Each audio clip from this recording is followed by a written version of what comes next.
Hey guys, Sean here and welcome to the F1 Word Live, and what a day I am not having. Seriously, this is not going very well at all today after the relative smoothness exactly of last week. It's all gone a bit Pete Tong today. Chat is not scrolling. We are trying to fix it, guys, so I do apologise, but you should be able to see it still on the live stream thingy on YouTube. But we are here for live Abu Dhabi Grand Prix reactions and a little bit of debate. We're going to talk about the tyres, which, yeah, there's a word I really want to say, and it's the only opportunity I'll probably get to say it before 2018. So, yeah, we're going to be looking at that, and also a little look back at the 2017 season. I will hopefully, although I'm not holding up much hope with the way the day's gone, be joined by Jonty at some point in the stream to talk about tyres, and also by Chaz from Chazza HD. If you've not seen his YouTube channel, guys, link in the description. Go and subscribe. It's actually awesome.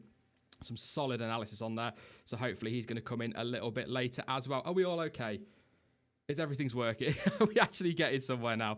Oh, what a day, guys. I'm not even kidding. We will kick off because, yeah, why not, with the race result to what was, let's be honest, a pretty dull Grand Prix. Valtteri Bottas, he cruised to victory, really, followed home by teammate Lewis Hamilton in what was a Mercedes performance reminiscent of 2014. It really was. Sebastian Vettel 13th, 19 seconds off the front two.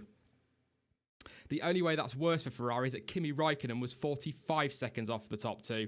Let's hope for 2018 that that's going to improve, or we are in serious trouble until 2021. Max Verstappen in 5th place, Nico Hulkenberg 6th. He took a vital 6th place. We'll come on to that in just a moment. Perez 7th, Ocon 8th. A couple of points for Fernando Alonso, and Felipe Massa, another emotional day on his final race. He finished in a pretty decent 10th place. Really good scrap with Fernando Alonso as well.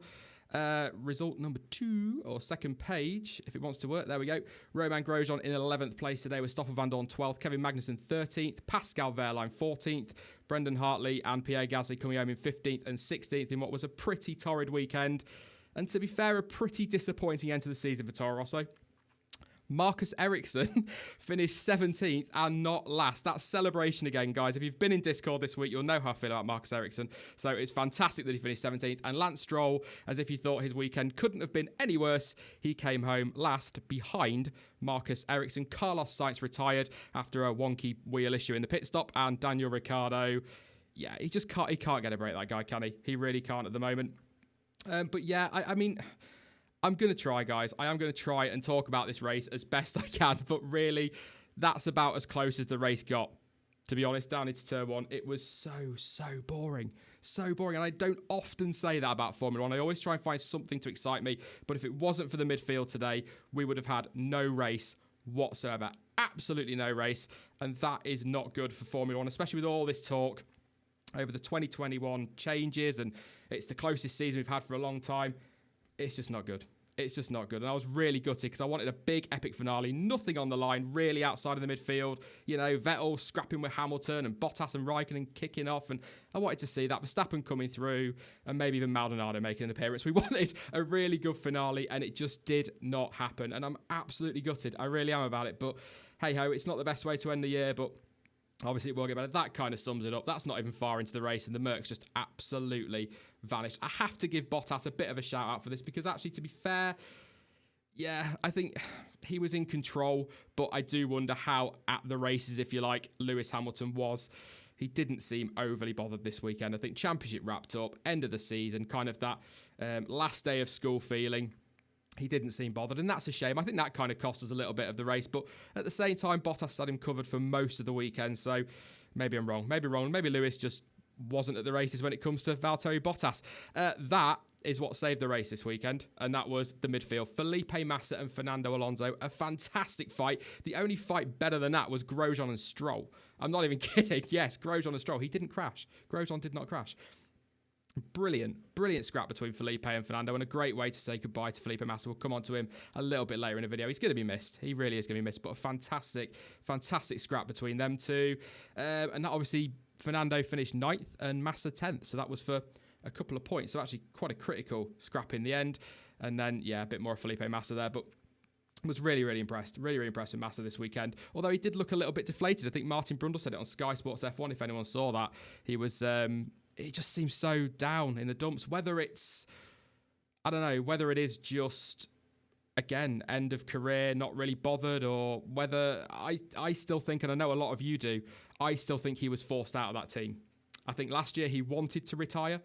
He came back to help Williams out, and I think he feels a little bit dumped on, for want of a better term, to be honest. It's genuinely how I feel about that. But at the end of the day, he's had a fantastic career, very unlucky not to be a world champion. Probably would have been one day had certain things not happened and would have gone his way. But yeah, absolutely. Poor Felipe. But points on his finale, I mean, that's pretty decent, isn't it? We've got to be honest. We've got to talk about this man as well, Daniel Ricciardo. Well, I mean, Max Verstappen had all the bad luck at the start of the season. Daniel Ricciardo has had all of that and more in the second half of the season. It has been diabolical for him. None of it his fault at all. And I feel so sorry for the guy.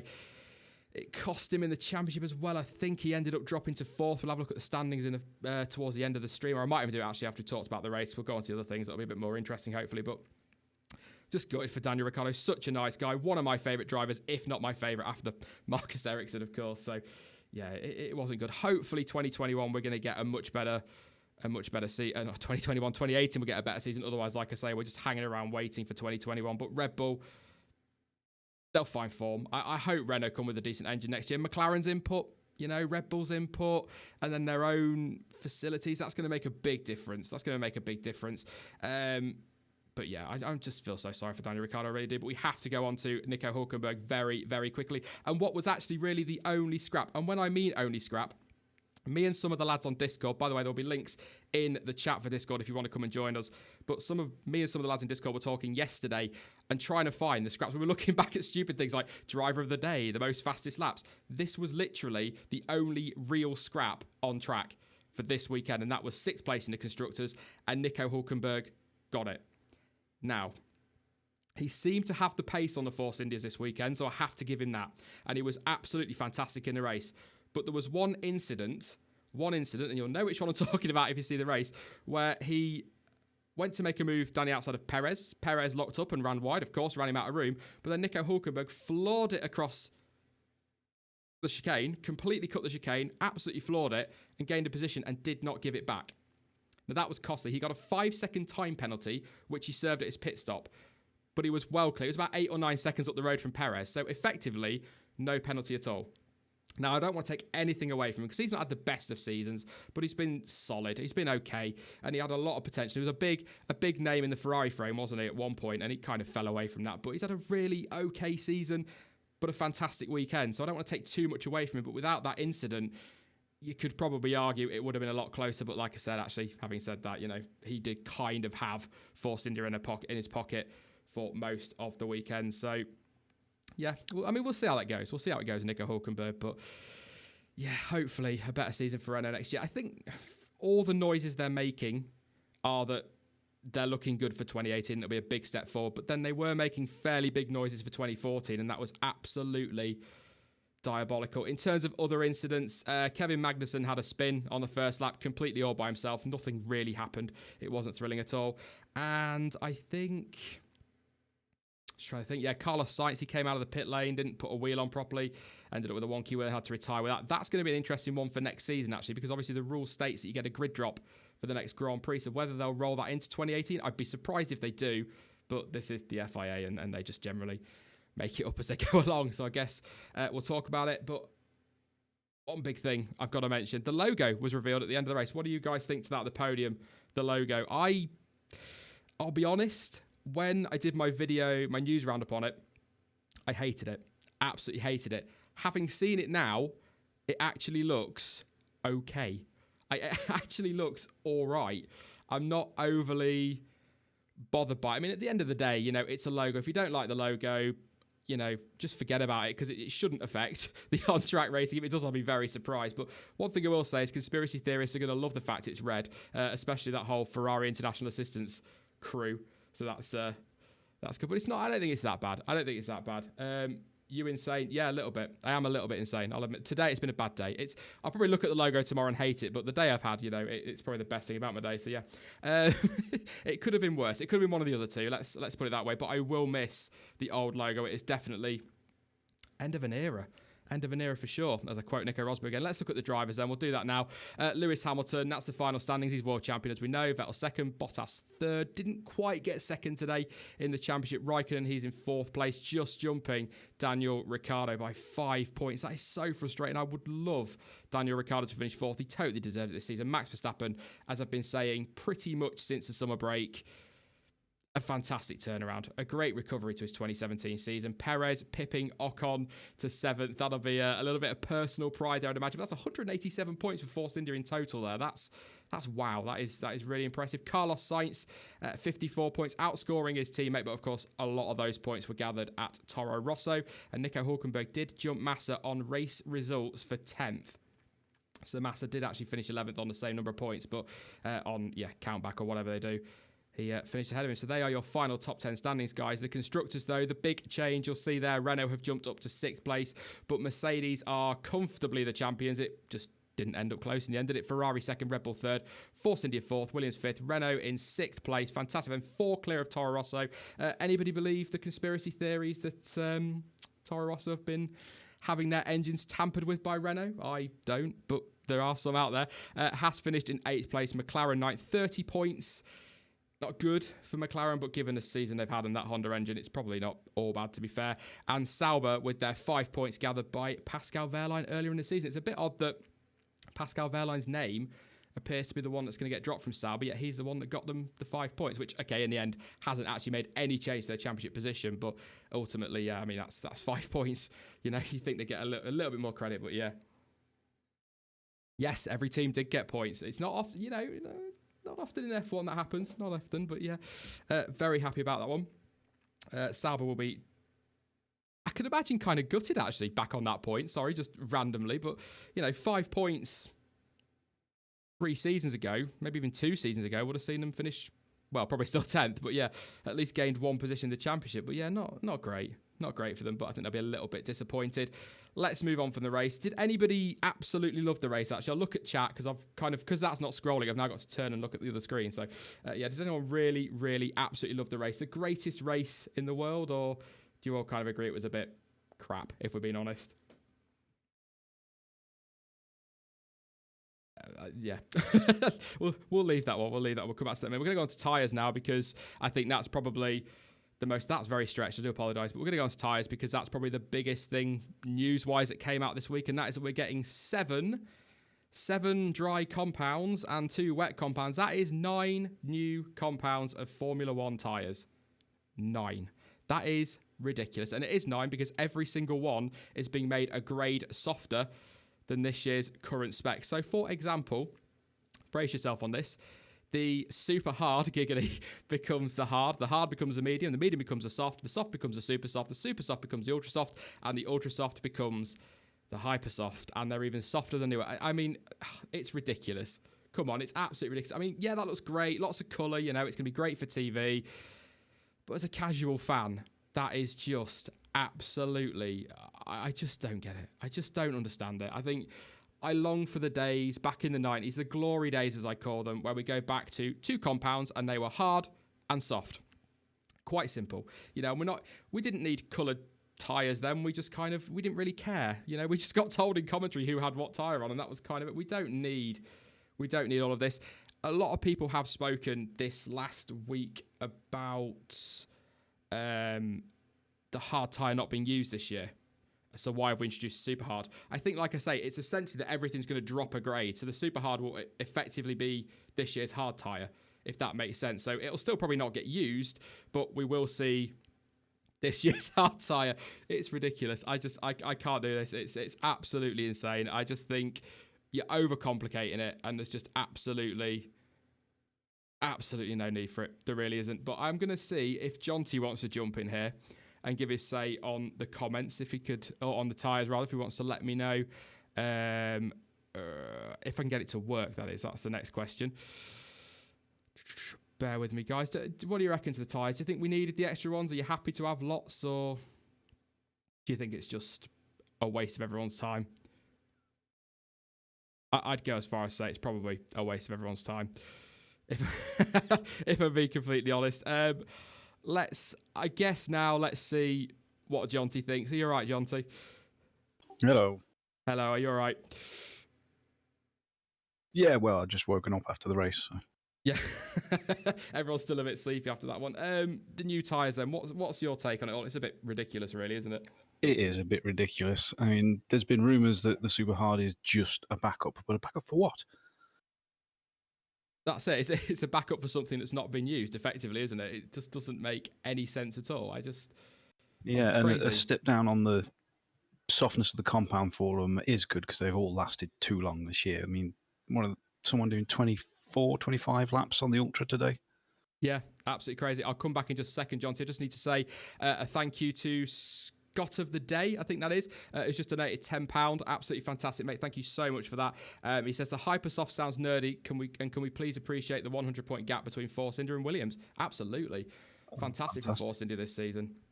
Absolutely brilliant. So thank you for that, mate. That's really, really appreciated.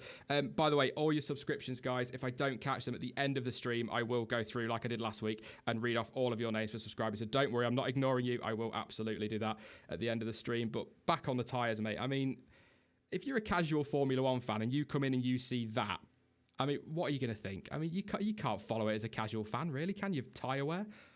No, especially with, I mean, there's been no news yet on whether it's still Pirelli selecting 3 compounds for each race and they pick them in advance or what.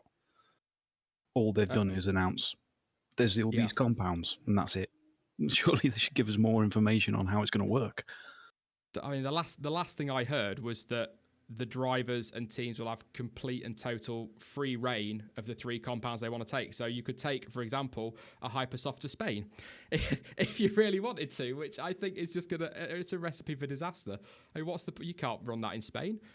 But no, apparently they can. They'll be doing about 5 stops. It doesn't make sense, does it? I mean, I think you said it actually the other day, the Hypersoft being used as a qualifying tyre maybe wouldn't be a bad thing. Yeah, well, if you go back far enough, there did used to be specific qualifying tyres and everyone had the same. Yeah. I mean, if you go back far enough, as you'll know, John T, you had qualifying engines and qualifying gearboxes and qualifying tyres. So that was the good old days. Let's not get too reminiscing on that. I mean, yeah, but it could work now because it adds that enjoyment for people watching it. Everyone's got the same tyre. Qualifying is strictly down to who's the fastest. That's it. Datnay, what's the lifespan of the Hypersoft? I think it is up to 10 laps, isn't it? In the right conditions, something like that. It's not a lot. Yeah, that's what I read. Yeah, so if you imagine if somebody takes that to Spain, you 2 laps into the race, they're changing tyres. Which, I mean, okay, is going to give us a little bit more excitement, I suppose. More stops is a good thing, but as we were talking about last week, are we going back down that road with the DRS and KERS and massively degrading tyres? Is it all getting a bit artificial again? Yeah, and also, again, you're mentioning qualifying. They've got to think about, are they still going to be taking the tyre they've used from qualifying as the race tyre for the top 10? Because if that's the case, then the Hypersoft's already done 3 laps. Yeah, and no one's going to put that on, are they? If it's only going to do 3 laps in a race. So that could end up being like the super hard, giggity, completely pointless. A completely pointless tyre because, like you say, if it would only do 10 laps, you run it in qualifying, so you thrash it in qualifying, so you could probably even double that to 6 laps, really, couldn't you, in a way? So you're looking at 4 laps in the race. That's just not going to work. It's not going to work. Let's have a look and see. The guy from Pirelli said it will same rules as this year, so all 3 pounds. Also, apparently Pirelli are going to select the tyres for this year, for next year. Sorry, like they have this year, so that'll be better. Can you imagine giving somebody like, I don't know, Marcus Ericsson free reign on the tyres? Just have 12 sets of Hypersofts, please. Yeah, it's crazy, absolutely crazy. What was your opinions on it? I know you said boring. You just woken up from anything from the race that you picked out that was decent, John T, or Grosjean's scrap with Stroll was good. That was a good scrap. It was a good scrap. I think I missed especially he deliberately let him back past to use a second DRS. Yeah, it's the first time I've seen people really thinking like that. First time I've seen Grosjean thinking like that. If being honest. Yeah, that's right. Him. Yeah, I mean, Stroll's had a miserable. I think he did have, in his defence, I think he had some technical problems in the race, but he's had a miserable weekend, hasn't he? He really has. And when you think all of this over Kubica or De Resta, he needed a good weekend this weekend just to show people and prove people wrong about next season. But he's not done that this weekend at all. Yeah, and he did have some technical problems during the race, but he didn't have them in qualifying. No, absolutely. And it was very lackluster. Yeah, he was dire all weekend. I don't know whether it was a track, whether, like I said about Lewis Hamilton, maybe a little bit of last day of school, not really bothered anymore. I don't know, but he's a driver that can't afford to not be bothered. He's had one good result and one good qualifying all year. Yeah, I'm very surprised he's staying in, to be honest. It's, money talks, I'm afraid. I think we're still in that period of, that's what I think, if they get 2021 right, hopefully that will do away with paid drivers, but yeah, I'm not a big fan of paid drivers, never have been. It's fine having paid drivers as long as it's not tied into the sponsorship throughout the team. I think that's the biggest problem.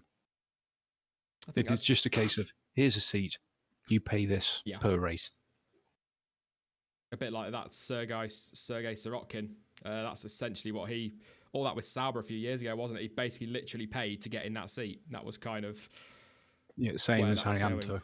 Yeah, absolutely. And I mean, you can understand when you look at it from Manna's perspective or Sauber's perspective, they needed the money, so you can understand why they do it. But Williams get a little bit of money from the FIA as well, just for being around and being a long-standing team. And, you know, do they really need to be taking paid? I mean, we don't know their financial ins and outs, but from what I understand, they're pretty well off, actually, for a midfield team. Better than Force India.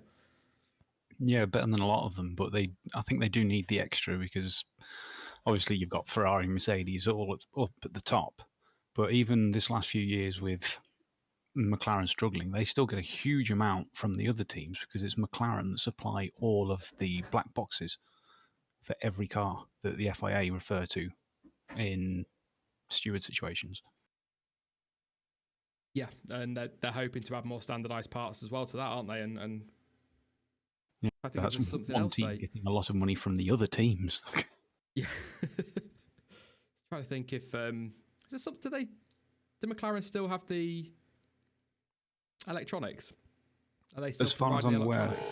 Yeah, I've seen nothing to say that they haven't anymore. Yeah, so they're getting quite a bit of money actually for McLaren. So yeah, I'll take a couple of questions from chat then while you're in, Jonty, because I think they loved you last week, so we'll throw some in there. Opinions on the Halo, we kind of covered that quite a lot to almost exhausted that, haven't we, really, these last couple of weeks? But yeah, it's one of those things I think we'll just have to get used to, and we'll get used to. Jonty? I'm sure once all the liveries are on, you won't really tell after a while. And if it saves one person, great. Yeah, absolutely. Got another donation coming in. Thank you to... Bear with me. To Linus, I got that wrong. Donation £1.60. Ad break soon. Okay. Are we still on that, guys? If you do not know what we're talking about, please do join up to the Discord, guys, because it's just a bunch of nutters. Jonty keeps disappearing for 15 minutes and everything changes, doesn't it, mate? It's it's chaos. I don't even know what it's like. It's brilliant. It's all good fun. A few people saying goodbye to open cockpit racing. Actually, Nico, on the Halo, quickly, I will do this. Nico Hulkenberg said this week he believes that this Halo thing won't be on the car past 2018-19. He thinks it'll be something that sticks around for a season, maybe two, and then they'll get rid of it. The FIA can't backtrack, can they? If they're going to put this on, they have to continue with head protection. Yeah. It might morph into something else or change design slightly, but it's there to stay. Yeah. There's not many examples in F1 of the FIA backtracking too much. This is a big thing. They backtrack on the little things, but this is a big thing. So I just can't see that being the case. It'd be great if they could if they're going to do it, just put a jet fighter canopy style thing on. But I don't think that's. Now, if they can work the aero screen so that it's got the same strength as a Halo, they might go down that road. Yeah, probably. I still think it's half baked. Like I said in my video the other day, I just think it still looks half baked. But at the end of the day, it's how the FIA tend to work, don't they? They tend to stick something on and then kind of develop it once it's on the cars. So, I mean, we'll see. Like you say, once it's got the livery on and some sponsors stuck on there, a few winglets hanging off it, we'll probably actually be asking for the carbon fibre back if the teams get all those winglets hanging off there like they tend to do. So, yeah, a few people saying RIP F1, but a lot of people saying they won't watch. I see it on social media. I'm not watching anymore. I don't believe that. People will still come back. At the end of the day, if the on-track action is good enough, nobody's going to care about the halo. Yeah, I said I wasn't going to be watching 2015 and still watch every race. Yeah. Keeping an eye on chat, see if we've got anything coming up. No, I don't think we have. No? Cool. Just trying to think anything else we want to cover on the tyres. I think there's not really a lot else to say apart from it's just more confusion for casual fans. And to be honest, having gone through the description myself, I'm watching F1 now for about 25, 26 years and I'm confused. So it can't be good for a casual fan. But yeah, it's all a little bit crazy. It'll be great for colour and for TV. They'll absolutely love it, but not for me. Yeah, especially when the hard hasn't done I checked it out, and as far as I could tell, the hard hasn't done a race lap. No. At all. Which has it run much in practice? I don't think I've really seen it much in practice either, to be honest. I think it's done some of the long runs in FP2, that's it. There's no pace in it, so the super hard is just going to be even... Well, I don't know. I suppose if it's going to be the same as this year's hard, I suppose it'll be used literally as much. So it just seems an odd thing to do. I mean, I have to say, I will say this, the colour of the hard tyre looks awesome. I will say that. I do like that ice blue. So yeah, well, it's the same colour that the wets were, so God knows what colour they'll be. Generally, we don't use the wets, though, do we? Usually if it rains hard enough for the wets, they just red flag the race or put it behind a safety car. So we'll probably still never see the wets. So yeah, but yeah, I think it is literally just a different shade of blue from what I understand. So, they've really thought even that more one through. confusing. Yeah, absolutely, yeah. I'm not going to read that. I was nearly read that out then, but I won't read that. Rainbow tyre, first of all, to little overtaking, we get, yeah. The tyre thing is farcical. A lot of people feel that way, I don't think. But again, it's just something that you get used to in time, and we just have to listen to David Croft try and explain 17 times a flipping race weekend, which we do not need. We do not need John T, do we, at all? Crofty talking. Also, you've got to think, is this going to be confusing for the teams? Are they going to make mistakes? Is that going to lead to more idiotic penalties? I just don't know what to say on it. I'll be honest. It's unless, as we've seen this last couple of weeks with the logo change and stuff like that, if it just doing it now takes attention away from the halo a little bit and some of the arguing going on over 2021, maybe. You know what? That's two things which have happened in a week. Yeah. Apparently, I found out today. It might have been somebody in chat or in Discord. I can't remember now who said that. It might have been Twitter, actually. I have no idea. It's been that kind of day. Apparently, the reason they had to change the logo is because Bernie Eccleston still owns the copyright for the old one. So they've literally been put in a position where they've had to change it. So it's not sort of Liberty Media coming in and saying, we're going to change this, we're going to change that. It's that I think Bernie was being a little bit awkward. Classic Bernie, of course. Well, I can well believe that. Look at Top Gear and the Stig. Yeah. They had to get something else because BBC owned the rights to the Stig as a character. But surely they could have come up with something better. Yeah, it's not... It's very basic. I mean, out of the three, it does look the best. And I don't think, having seen it launch today, it's not as bad. But I don't know if that's just because I've seen a lot of it this last week that I've already started to get used to it. I don't know, but a lot of people really hate it. I think they tweeted out on F1, and I think after about 5 minutes, it was something like 350 dislikes straight away on it. So it's not really a great start. A few people just mentioned as well the shark fin is now banned for next year. That's changed for the third time in about a month. A good thing. Do you think, John T? I mean, I quite like the look of him, actually, to be honest. But they don't really serve that much purpose. No, I think it's the T-wings. I'm glad the T-wings have gone. Yeah, they were always an accident waiting to happen. You can see just one of those coming off, puncturing the tyre on a straight. Yeah, it's the cars are going to look different next year. I mean, if we forget the halo, even just losing the shark fin and the T-wing, I mean, the back end of the car is going to look a damn sight better than it does now. But I don't know. I fear a little bit. I do fear a little bit for the future of F1, and I do worry after this weekend in particular with the race that we're kind of now at least hoping Ferrari were just taking it easy this weekend, because the gap was ridiculous. 50 seconds back to Raikkonen from Lewis Hamilton. Vettel 20 seconds back, half a second a lap.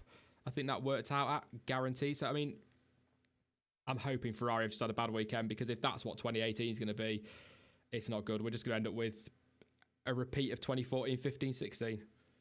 No, I think it'll be a lot closer next year, hopefully. It definitely. I mean, I'm going to come on in a minute to. I'm going to pull Chaz into this in a bit, and we'll have a chat about the season. But actually, as a whole, the season's not been that bad. To be fair, it really hasn't. But better than the last 3 years at least. And when you go back to the glory days, it's nowhere near that. But if you compare it to the last 3 years, it's definitely been a lot better, a lot closer. Yeah, it's definitely been a step in the right direction. I think they've gone a bit too aggressive with the aero changes. Yeah. And it's affected the following even more.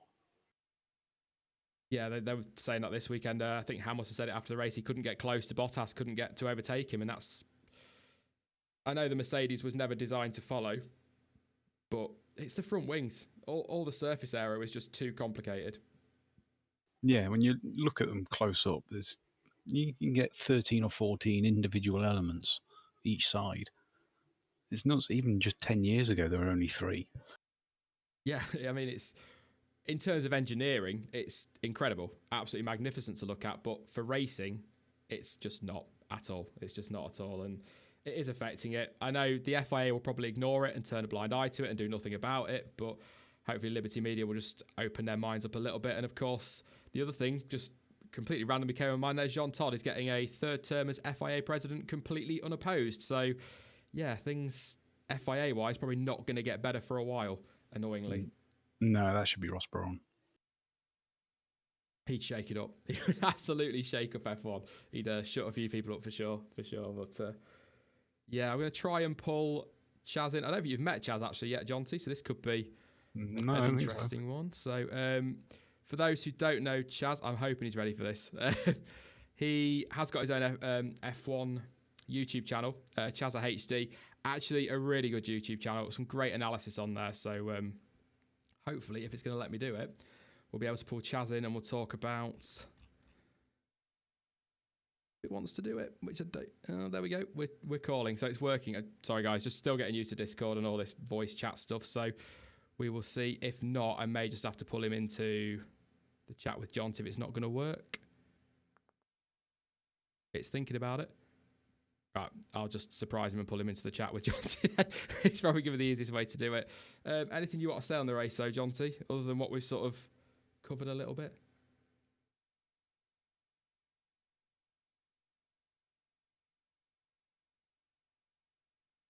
I think we've lost John T. I think we have. I think I cut him off. How rude am I? I think I actually cut off John T. I do apologise, mate. Hopefully, we'll be able to get hold of Chazza and see if it's going to work. If not, we'll go back to John T. If all goes well. Anything in the chat you want to know while I'm waiting for this to call? Actually, do you know what, actually? Oh, do you know what? Sod it. I'm going to do it. I'm going to do it. Just bear with me, Chaz, mate. I have to do this because I'm going to get hassle if I don't. If anyone's easily offended, it's it's probably wise to disappear now.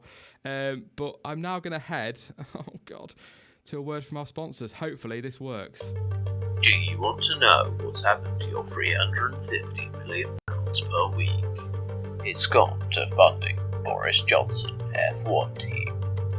Powered by our 20-litre W18 Volvo engine. Thanks to our number one driver, Boris Johnson, we'll be able to take back control from the European teams, Mercedes and Ferrari. What are you waiting for? Support Boris Johnson F1 today. Boris Johnson F1 are proud supporters of the F1 word on YouTube. Terms and conditions apply. If you cannot keep up with payments, you may be left with no deal for you.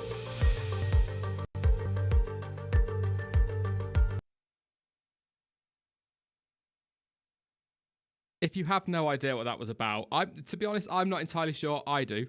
But that is what is happening on Discord at the moment. I've got a pair of absolute nutters sorting that out. So I do apologise for that. Yeah, the audio, it wasn't great quality. We are on that for the future. Don't worry. That is all coming together quite nicely. I can't appear to get hold of Chazza, so I'm going to go straight back to John T.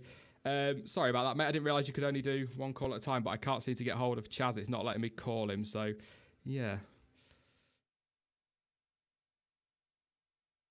Oh, well, this is just a room. I think you need to drag him into this. Yeah, I can't get him. Yeah, I've just tried to drag him across, but I can't seem to do it. I will pop something on Discord, and if you can drop in, that's great. We're going to talk a little bit now about the season as a whole, I think. It's not been bad, has it? It's not been too bad as a season. There's been a lot of drama. I think more drama off the track than on it. Yeah. What was I looking at earlier? The stats in terms of the championship. Sebastian Vettel was 7 points clear of Lewis Hamilton as recently as Belgium. Yeah. I mean, what's gone wrong for Vettel? But aside from, obviously, we know reliability, we know his accidents, but is there more to it, or is it just that bad decision making and those reliability problems? It's just the continued development. Mercedes are always going to be pushing it ahead of anyone else. Yeah, I think the oil flow rate limit, is that anything? I don't know how true that is, how much of a difference that will have made, but a few people think it was after that where the difference came, though. Yeah, that was when I did my digging about earlier and trying to find stuff. That's kind of how it fell for me. But I don't know, would it make that much of a difference? I don't know.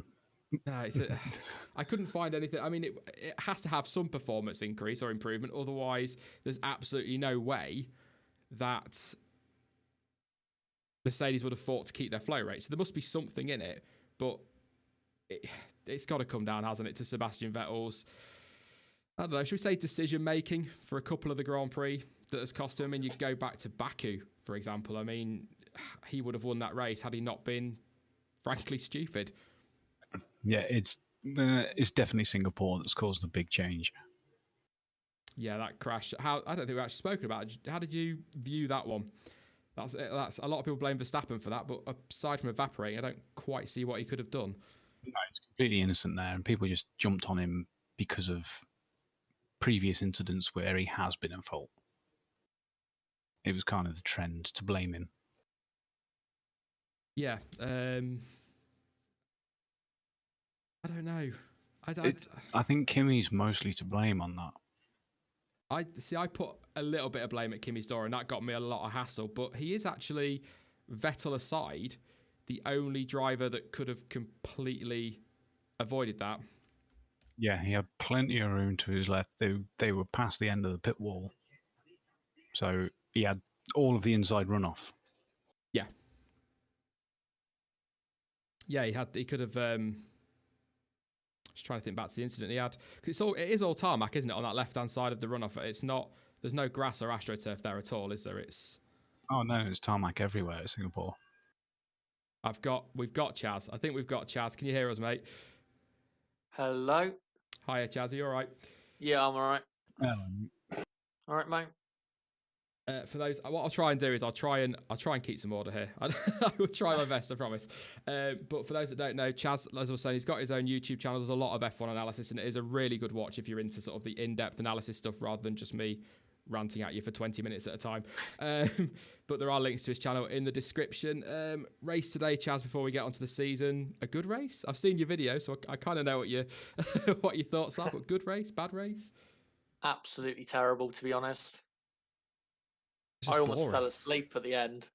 I think from what I understand from what he said, John T was asleep for most of it, if not all of it. So yeah, it was just, there was even a 10 lap, I think from lap 40 to 50, where I was just not even watching the race. I was looking more at the Twitter. That was way more entertaining than what was happening on the screen. I'll be honest, for the last probably 60% of the race, I was probably in Discord just laughing at everybody and getting involved with that, because it, you know, the great thing about F1 is we all kind of get together and give our opinions, have a bit of debate. It's nice and healthy, but I just can't even think of a moment in the race where I went, aside from maybe Stroll and Grosjean's fight where I really went, wow, to be honest. There just wasn't really anything at all. But I suppose we have to kind of accept that in F1 we're going to get races like that, but there just seem to be too many this last few years. But we were just talking about Sebastian Vettel and where it kind of all went wrong. We're looking back to things like Singapore and Baku. Is there anything aside from those two and the reliability issues he's had that kind of stands out for you as what's gone wrong for his season? Except with Baku and Singapore, those are really the only clear examples, because except that, I think he's drove very well. He's got the best really he could have got out of that car, but those two incidents cost him, 2 possible wins? So, that's a lot of points. That's 50 points.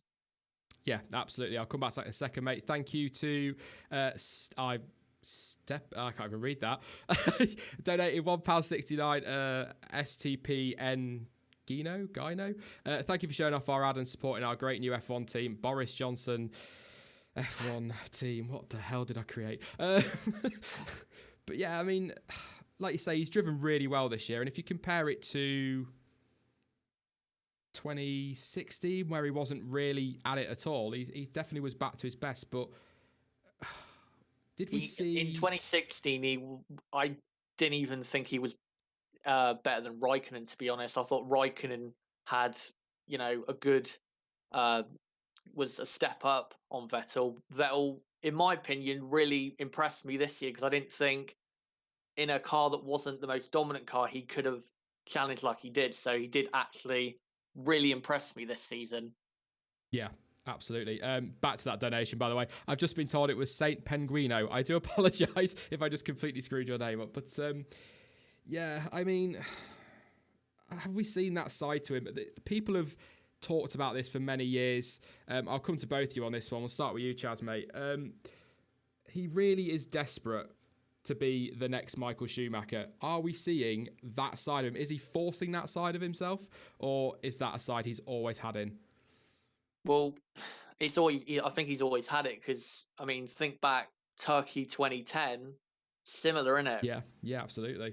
Where he completely lost his head, turned into Mark Webber, and then all the, reaction to that. And it's very similar to what happened in Baku and Singapore, where he didn't take the blame and reacted in a certain way and caused loads of controversy. And he's always been that way since he joined Red Bull back in 2009.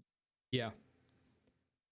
What do you think, John? Is it something that he's doing deliberately, or is it just something he's got in him? I mean, this year it seems to be even worse, obviously, with Baku. But like Chaz was saying there, Turkey 2010, he's always had that sort of side in him a bit, I guess. Yeah, he's always had a hot-headed side. But then his idol, who he freely admits he looks up to in Schumacher, did have a bit of that in him as well. Yeah. Whether he's involuntarily picked that up whilst trying to emulate his hero's achievements, I don't know. Yeah, as somebody else just pointed out in the chat, multi-21 as well. I mean, the whole multi-21 thing, I'll kind of defend him a bit on. He's a racing driver.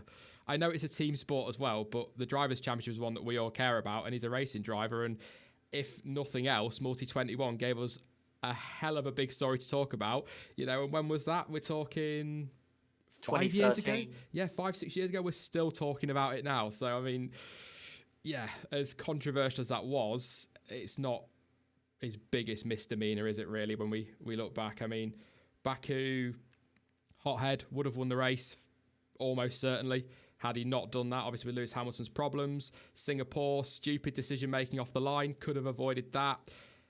He could have been in this championship fight at least down to Abu Dhabi. I mean, yeah, okay, Hamilton's been that good since the summer break that he probably would have won it anyway, but we would probably have got a title decider in the end. Yeah, definitely. I think with Baku, again, if Hamilton was going to have that headrest problem anyway, which is a very unusual problem to have, and into the summer break, he could have gone in with a 35 point lead, which is a lot going, do you know what I mean, for momentum. And Singapore, great qualifying, and then he blows it in 3 seconds? Yeah, and I mean, I was saying to Jonty just before you came in, as recently as Belgium, he was 7 points clear in the championship still. That's not that long ago. So he really has. I mean, I guess the question I'm going to go for, I'll start with you, Jonty, on this one. If you dare go for it, I'm not sure I do. Did Hamilton win the World Championship or did Sebastian Vettel lose it?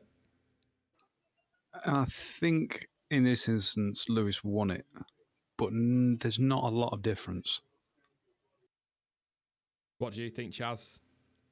I would say Hamilton deserved it because of what Vettel did in Baku and Singapore. Hamilton didn't really do any mistakes during the season. I think in Russia, that's the only race I can think of where he wasn't good at all. But all the other races, he was right on it. Vettel, of course, did not execute at every race, which he had to if he was going to win. Yeah. He's finished, Hamilton finished, is he every race in the points this season? Yeah. Yeah, I think so. Yes, I mean, in terms of consistency.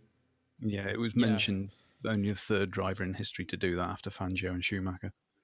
Really? I didn't even, wow, that is huge. I didn't realise that. Sorry, that's really, wow. Fangio That's quite a stat. 54, 55 and Schumacher in 2001, I think. One stat that came up in the race today, I don't know if you saw my tweet about it. Or did I put it on Discord? I can't remember now. Like I say, it's been a really crap day. I can't put it any other way. But actually, interestingly enough, it was Jolyon Palmer's result in Singapore that has allowed Renault or helped Renault to finish 6th this season. That's irony for you, isn't it? I mean, yeah. I mean, to be fair, it was his only result. Well, yeah, that's true. I mean, he did turn up to the races. Give him some credit. Who's been drivers that are still on the grid? Who's been the worst driver of the season? I've said that because I don't want you all to say Palmer because that's just copping out. But who's been the worst driver of the season? And that, no Kvyat either. Ericsson. Oh, Chaz Ericsson. No, you can't say Ericsson. He's my man. Definitely. I'm an Ericsson fanboy, honest. John, I've got to say Stroll. Despite his podium in Baku.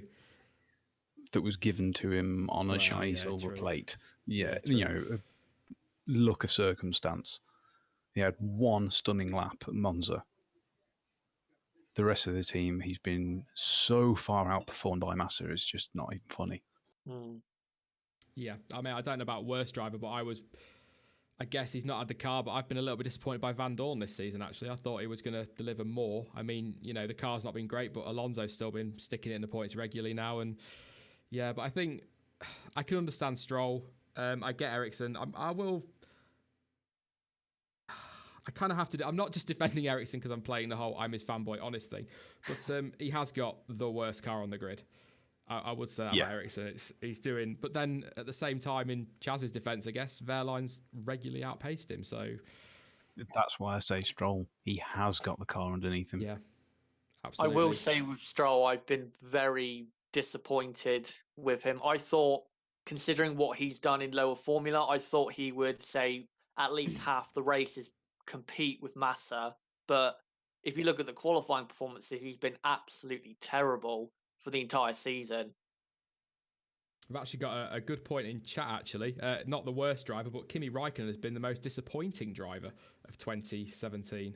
Would we agree with that? It's a very good point. One of the most disappointing, definitely. I think today's result just compounds that a little bit. 20 seconds plus behind his teammate, nearly 30 seconds off him. I mean, they probably haven't got a completely equal car, if we're being completely honest, because they're playing the number 1, number 2 game, but it's still a Ferrari, the second best car on the grid. 30 seconds off your teammate. Even Barrichello and Massa and Irvine used to do better than that against Schumacher. So, I mean, that's not good. Not good for Kimi at all this season. No, I don't know what's wrong with Kimi. I think if next year it's the same, I would replace Kimi immediately with Leclerc or just someone to fill that seat who would, challenge Vettel at least, because he hasn't challenged Vettel really at all this season. I'd agree with that. Yeah, he's John. Yeah, that's true.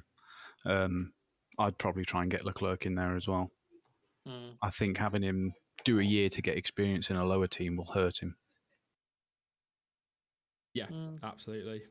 He's been riding confidence for 2 years now. Winning GP3 straight into F2 and winning that. You don't put a gap there. You leave him going. Even his move today, I mean, he probably should have got a penalty for the first part of that move with the contact, but that just shows the kind of driver he is, doesn't it? It was incredible to watch, Yeah, and probably better than the entire race. Probably better than the entire Abu Dhabi Grand Prix. That whole one moment, to be honest. It's I think I agree. A bit of an intended nudge there, I think. But yeah, it was Yeah. They have to think about drivers' confidence. I mean, look at Perez's race, his second place for Sauber. He would have won that if the team hadn't talked to him. Yeah. He was absolutely in the zone and was going to win easily. They spoke to him. 2 corners later, he spun. You don't break their concentration. That's why Leclerc should be straight into Ferrari right away. I like having young drivers coming through, starting at the bottom and kind of learning their trade. But there are some drivers like Leclerc that you look at and say they don't need to learn anything really. They're ready for a big team. I mean, look at Verstappen. How quickly was he in a Red Bull?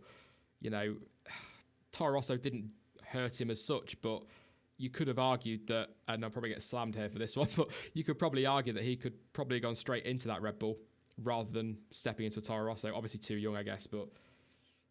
Yeah, definitely. I think because obviously we had the whole Kvyat getting replaced after, I think, 5 races, they should have just put Verstappen in start of 2016.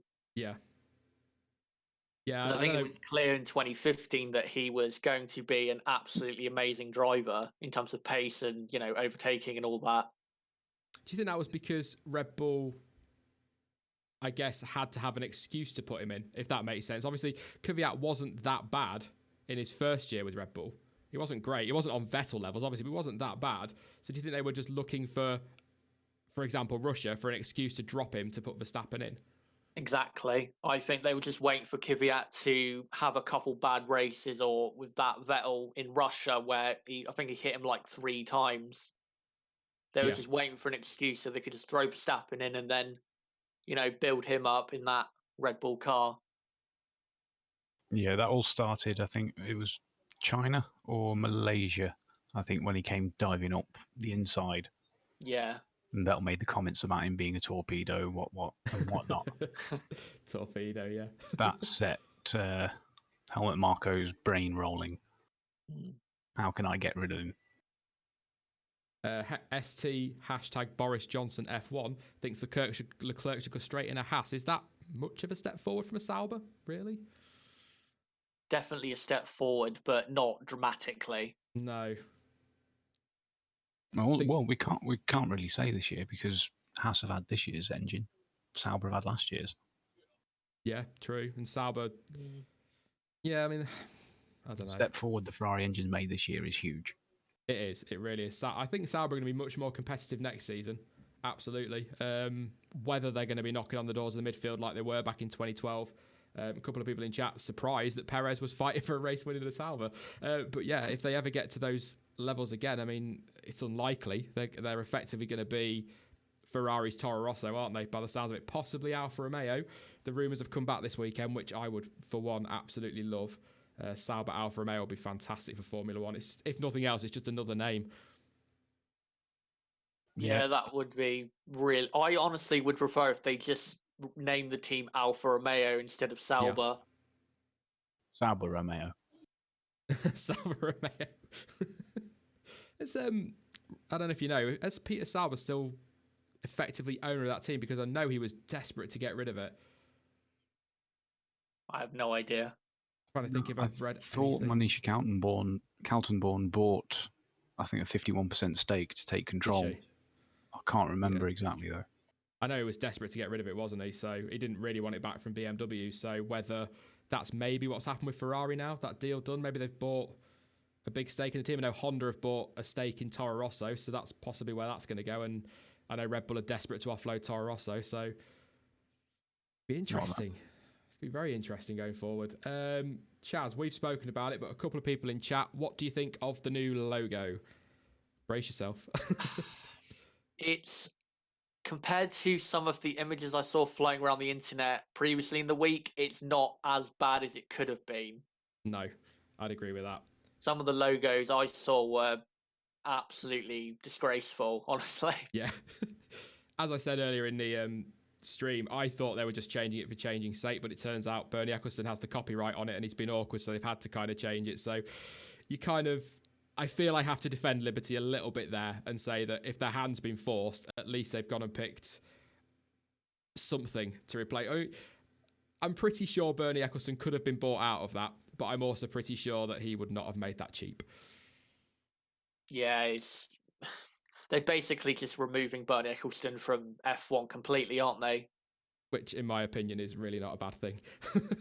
Yeah, he should have been removed a long time ago. Yeah, they still could have done something better. I think I said it last week. They should have just put it out as a competition to graphic designers and universities. Yeah, that would have been good. If nothing else. Sorry, mate, you're all right. Yeah, considering that they're trying to get all these different PR stunts going with all the esports now and whatnot, it's just more for them to get out there, get more fan base. Absolutely. Like, basically, yeah, if nothing else, it's going to bring the young fans in if you send it to young graphic designers, just give everybody a chance to enter it. I mean, I came up with mine. I'm going to ask my four-year-old niece to design one. I'm pretty sure she'll come up with one a little bit better than the one that they picked. But, you know, like you say, it gets people involved in the sport, gets people talking about the sport a bit more. But with this one, they've just chucked a logo on, and although people are talking, it's not generally positive, which is F1 needs a bit more positive talk. Yeah, definitely. And I don't know why as well they've put the entire logo as red. I don't understand that. No, I think when you think of, again, I said earlier in the stream, the Ferrari international assistant. Yeah, that's exactly what I thought when I saw it. Yeah, I mean, I'm looking for drama and trouble in something that there is no drama and trouble, I'm sure. But you look at all the fallout at the minute, and then at least keep it white and red or black and red, or some others have said maybe try and somehow incorporate most the grid's colours in it. I mean, what the grid would look like with those new Pirelli tyres and a logo that's covered in every single colour, I have no idea. Probably like the BAR of 1999 actually is what it would look like. Yeah. With the new tyres, they could probably copy the Olympic rings. Probably make F1 an Olympic sport. That would, don't give them ideas. Oh man, that would be terrible. I'll look through the chat, see if there's anything on there. We've got to talk about Massa. I know we've talked about him a lot lately with him retiring and whatnot. Come to you first, Chaz. Do you think he's been forced out this year? Because that's the impression I'm getting from his kind of demeanour this weekend, the things he said, almost sort of like wanted to retire at the end of 2016, was convinced to come back, and now he's been chucked out against his will, because he did say he wanted to race on. I think there's definitely a possibility he's been thrown out. I actually think this season he's been very good in a car that, in terms of the chassis, is, in my opinion, one of the worst chassis on the grid. So I think he's actually done quite a good job. And I think part of the reason he's been down this weekend is because I think, preferably for him, he would have rather the Brazilian Grand Prix been the last race of the season as well. Yeah. So he could just go out there. But yeah, I think there's definitely a chance he's being forced out. I don't think he's been too bad this season, but I think Williams definitely want to go in a different direction. Yeah, definitely. I do feel for him. What do you think, John? Did you think he'd been forced out a little bit, or am I just looking for something that isn't there again? He's only really in to do them a favour. Yeah. Because when Rosberg retired and Bottas got the call to Mercedes, Williams was suddenly left driverless. So he came back in. But with his performance this year, he's certainly earned his seat. He has, yeah. And it's a big gamble if the reports are right about Kubica as well. A huge gamble. Yeah, definitely. Yeah, but a worthwhile one. So if nothing else, it's a great story. It's a great story. And, you know, I was a big fan of Kubica when he was originally in the sport. And, he would have been a world champion. He would have ended up in a Ferrari. There was talk of that in 2008, wasn't there? They would be in a Ferrari eventually.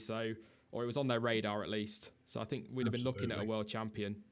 But it's whether or not how restricted that injury is going to be for him. You know, I'd like to think he's done racing in other formula and in other categories, so he's been able to cope with that. So obviously F1's a big beast, so a completely different monster, I guess. Difficult. Yeah, but he's been rallying a lot, and I'm fairly certain rallying will have a bigger toll on your body than F1 will. Yeah, definitely. And he actually about- won the WRC2 title. Yeah, he did, yeah. What about Di Resta then? Do you think he's still in the frame, or do you think the deal's absolutely done and we're just waiting now for the announcement? Just waiting for the announcement. I don't think Di Resta realistically had a decent chance because I've seen talk of Verline, who I think Williams, if they could engineer something with Martini where they could put Verline and Stroll in the car, they'd rather do that than put Di Resta in the car just because of the Martini deal and the whole age thing. They were fighting that, though, weren't they? They were talking to Martini, from what I understand, to try and see if they could get around it with Verline, but I don't know. I still say Di Resta is a serial point scorer and he guarantees you points. You know, his performance in Hungary, okay, wasn't points, but considering he had qualifying in the race, he did really, really well.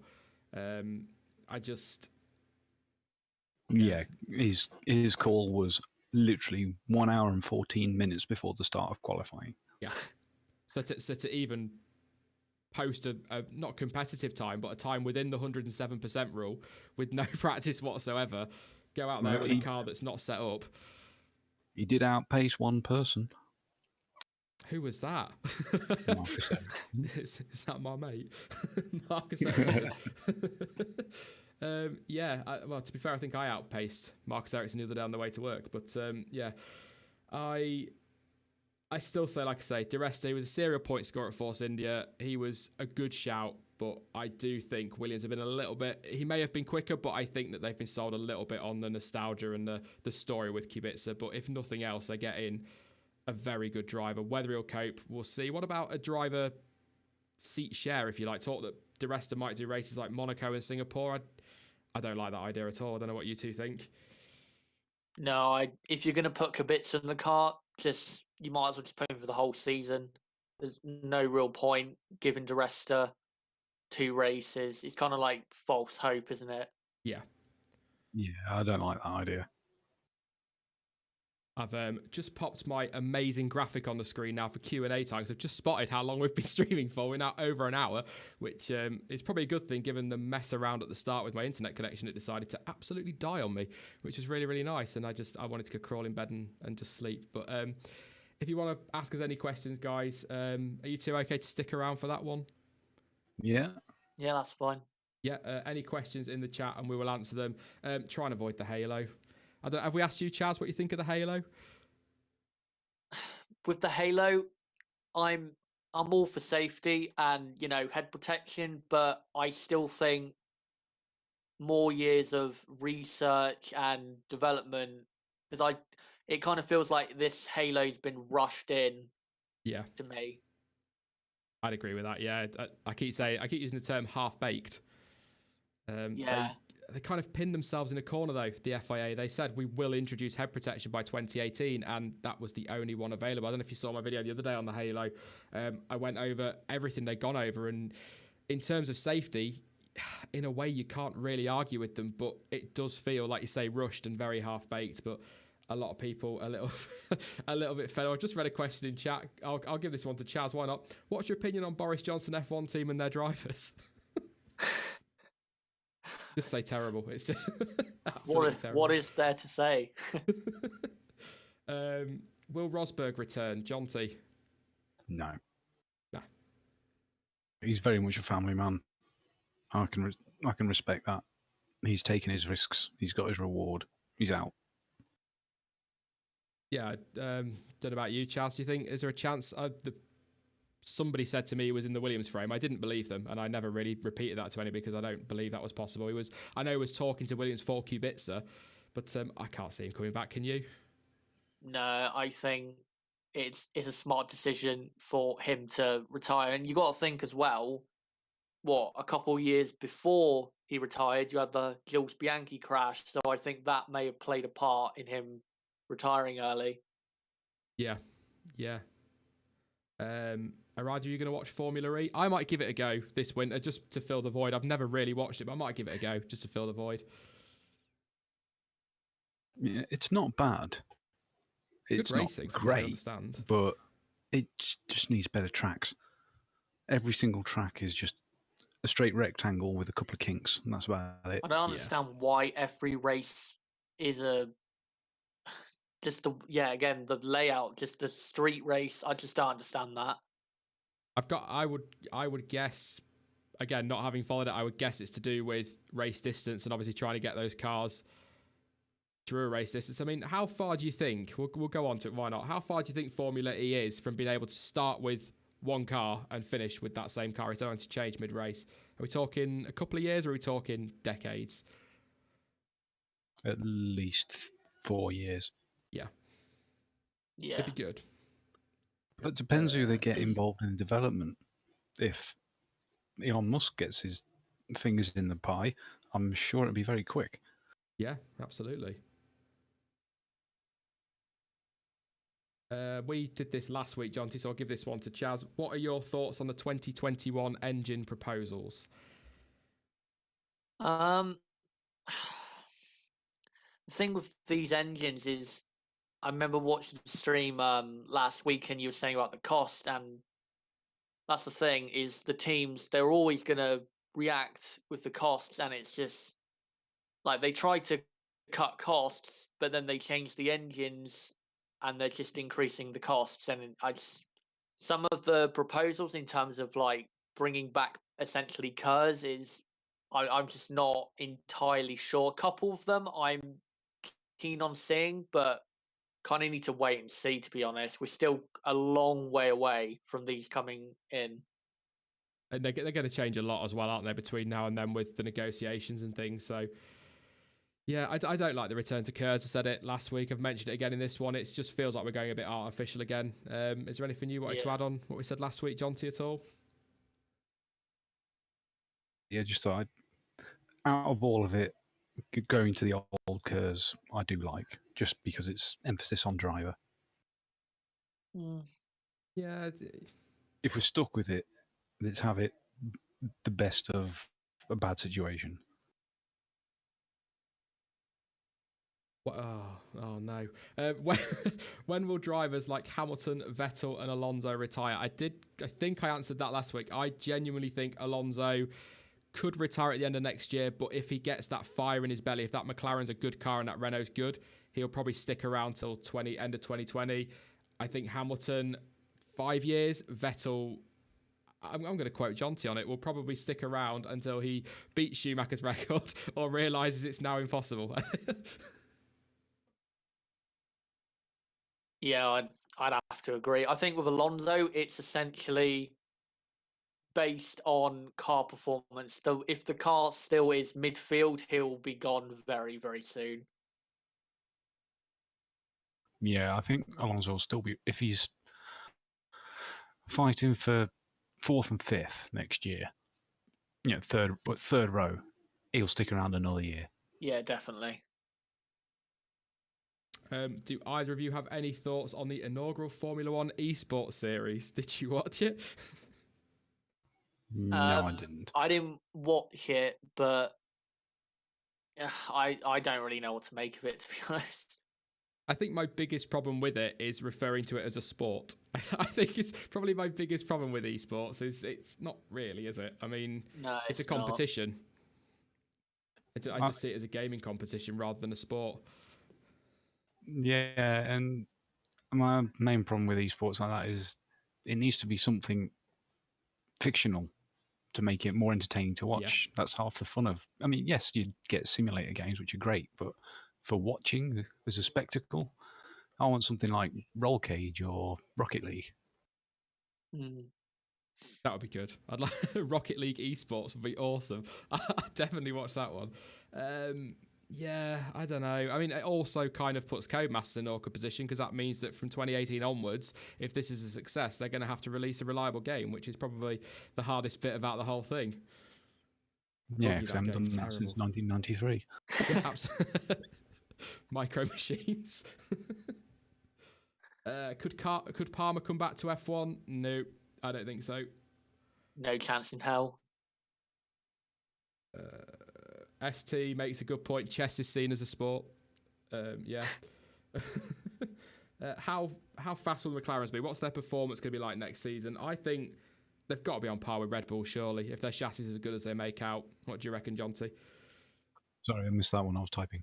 McLaren next season. Do you think they'll be on par with Red Bull or a Yes. bit behind yet? Yeah. If it's still all the same engine, then yeah. They do say they've got a really good chassis, so I suppose, and we saw that actually in Hungary, didn't we, with Alonso? We've seen it at the street tracks. They've got a good car. It's just a shame they're leaving Honda just as their engine, by their own admission, becomes half decent or almost half decent.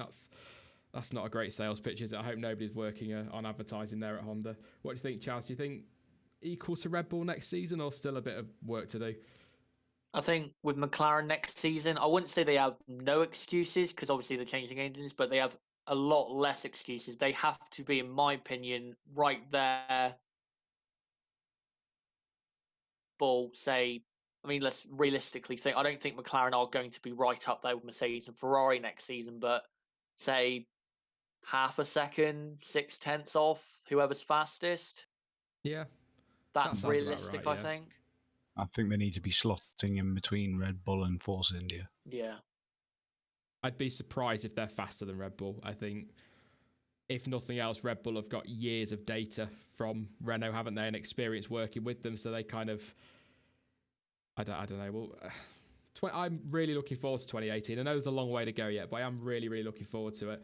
I think it's going to be a lot closer than this year. And if we've got Alonso up there, I mean, if you think right now he's got probably third worst car on the grid, if I'm being generous, and he's fighting for points, so put him in the fourth best car on the grid, and what's he going to do? You know, such a talent, and just this last 3 years have been so wasted.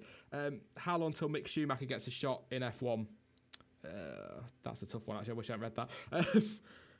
Yeah, he's another one, a little bit like Bruno Senna, dare I say, that I think is mentioned in the Formula One circle a lot more out of nostalgia than anything. That's maybe harsh, but Yeah, I don't think I haven't really, in terms of his results, it hasn't been, say Charles Leclerc. Again, he isn't as experienced, but I don't think he's going to be as promising, and I think it's just because it's Michael Schumacher's son. yeah. What do you think, John T? Do you think he'll get a crack? I haven't really been following his career, but I have to agree there's very much a nostalgia element. There's very few child drivers that have come through and done well. And you think, what? Villeneuve, Yeah. Damon Hill, that's it. Do we think Renault will be challenging Force India and Williams in 2018? I think they almost are, aren't they? They're not that far off. Certainly Williams. Yeah, it was only a few points, wasn't it? I think aerodynamically this season, I think they would definitely, but obviously the engine's holding them back, and I think next season, realistically, their aim should be 5th. Yeah. Yeah, I mean, Williams, I said it last week, they're dropping like a stone at the minute, so I guess they're fair game for anybody, really, aren't they? It's not... Yeah. Sad to see, actually. It is really sad to see. What will Force India be called next year? I know Force One's been stopped, hasn't it?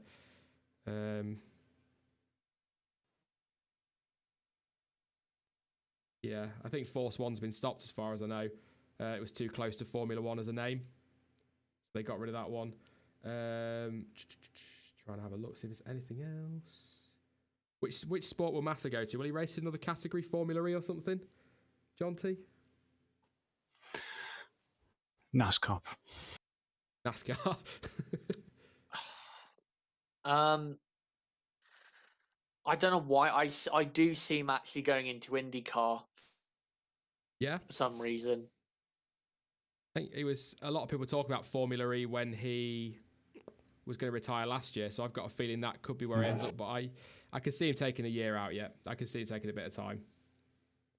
Yeah. No, I could see Formula E, but I don't think it'll be quite quick enough for what he likes. No, wherever he goes, I'd like him to win a title somewhere. if that makes sense. Just because I think he deserves something in 2008, and I just hope that he... Yeah, I don't know. We'll see. As long as he doesn't start doing sort of low formula races in Brazil and Argentina, because they're terrifying. Yeah. A quick scroll through. I think we're about done, guys, because we've been going now for a little bit longer than we did last week, and we went on for quite a while there. I'll keep an eye out for questions.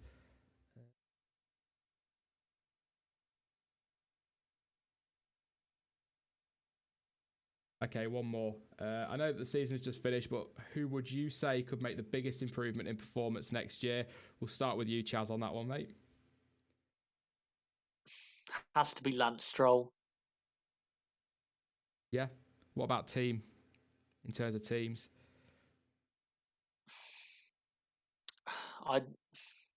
Is it what? Who has to make the biggest gain? Who could make the biggest gain next year? Well, it'd have to be McLaren, wouldn't it? Yeah.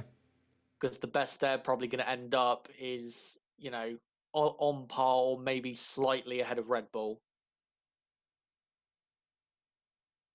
I think Raikkonen's got a lot to prove next year, definitely. In terms of performance, Van Dorn. But then again, that's going to come with the McLaren if that does jump an improvement as well. So, yeah, say Van Dorn and McLaren, I'd say. What about you, Jonty? Yeah, McLaren has to improve, but I really hope that Sauber get a big boost from having the same year Ferrari engine and the possible Alpha deal. Yeah. That way we won't have anyone right at the back. We'll have the front three, the middle four, and the bottom three. We could do with that, couldn't we? Just almost a 3-tier formula until they can get everything sorted out. I don't like the idea of a 3-tier formula, but if that's what we kind of have to have at the minute, then that's what we'll go with. I guess it's better than, like you say, having one team at the back 6 to 8 seconds off the pace every race. Sorry, I just spotted Haas is the worst driver pairing. Yeah, he's been so bad we even forgot to talk about him. Kevin Magnussen. Oh, yeah, he spun, didn't he? Yeah. Again. But in he fairness, should be out next year. He didn't hit anybody else, though. I mean, that was a stupid spin. As much stick as Marcus Ericsson gets for not finishing last, Kevin Magnussen didn't hit anybody, so I have to give him a little bit of praise for that. But yeah, that spin was all by himself. That was it was ridiculous. Absolutely ridiculous. But I think, so who would you put in that Haas then? If you got rid of Kevin Magnussen now, or you could pick your own Haas lineup, where would you go with that? Because it's yeah, I can't think of anybody that could replace Grosjean. I know he's a bit of a hothead, but he's got quite a bit of experience and he does all right given the car he's got. But like I say, Kevin Magnussen, not great. I mean, but who takes that seat? It'd be funny to do Leclerc and Roland since they've been scrapping all year. Some in chat saying Giovinazzi. Well, that's an obvious choice in it because he's been doing, 6, 7 practice sessions? Yeah. And 2 races. Of course, oh, yeah. Didn't he crash out of them? He did one. Yeah. He likes to crash with. So I guess he'd be no worse than Kevin Magnussen, I guess, if nothing else. So, yeah. We'll leave it there then in the chat and we'll leave it for the stream, I think, guys, because we've been going, like I say, a bit longer. Thank you very much, Chaz, for joining us, mate. It'd be great if we could have you on again in the future because it's been awesome. No problem. I've enjoyed answering some questions as well. So yeah, thanks very much. Yeah, no worries, mate. And like I say, go check out Chaz's YouTube channel. All the links are in the description down below. And thank you as well, Jonty. I'm sure I'll talk to you again very, very soon. Yeah, I hope so. It's always fun. All right, guys. Thank you very much. More people, yeah. Keep them coming. Keep following those links to the Discord, guys, and join the absolute chaos. Thank you very much, guys. Thank you. Right then, so we'll finish off the stream there then. We've done your questions. What else can we do? I tell you what I do need to do before I go any further is I need to go back through all those that have subscribed in the last hour or so. Sorry for screwing up any names. I did this really badly last week. Atif Hussein, Danielle Delic, House Studio, Full Metal Jacket, thank you so much for subscribing. And of course, for Saint Penguino, Linus and Scott of the Day, thank you very, very much for your donations, guys. That's absolutely awesome. That is it for 2017. It's a little bit sad. It's a little bit sad, I guess, but there is plenty of content coming up over the next few days and weeks and the next 3 months on the channel, so don't worry, we've got you covered. We are working, and I've had a few questions about it this week on the podcast. We are going to try and get together and get that started very, very soon. And we're going to live stream every Sunday at 7 p.m, provided my internet actually continues to play ball. So there's plenty of content coming up, guys. And 2018, yeah, it'll soon be here. It'll soon come round. And obviously, I know we're stuck with the Halo, but 2018 in terms of the season, Australia, 25th of March. The day after my birthday, so that's a nice little birthday present again, so thank you for that, FIA. There's also, obviously, the car reveals. They tend to launch them in February, so we're going to get lots of those as well, so we'll do some proper in-depth analysis on that. I won't give away too much. We've got loads coming up this winter, obviously. I'm not playing the ad. Leave me alone. But yeah, just trying to think, guys. Yeah, if you want to subscribe, do please hit that subscribe button. Don't forget as well to join us in the Discord. The links are all going to be going through chat. I'm sure that if I can get some of the mods to start spamming those links to Twitter, to Facebook, to subbing, to Discord. Discord's crazy. It's all good fun, guys. I will be back probably Tuesday. I think I want to try and upload Tuesday, Thursday, guaranteed, and hopefully live stream every Sunday. But if I get more content up, I will. It kind of depends on what's going to happen around F1 news-wise, but I will be back next week with more content, guys. But as ever, thank you so much for watching today and for the entire season. I've been Sean. This has been the F1 Word, and until next time, goodbye.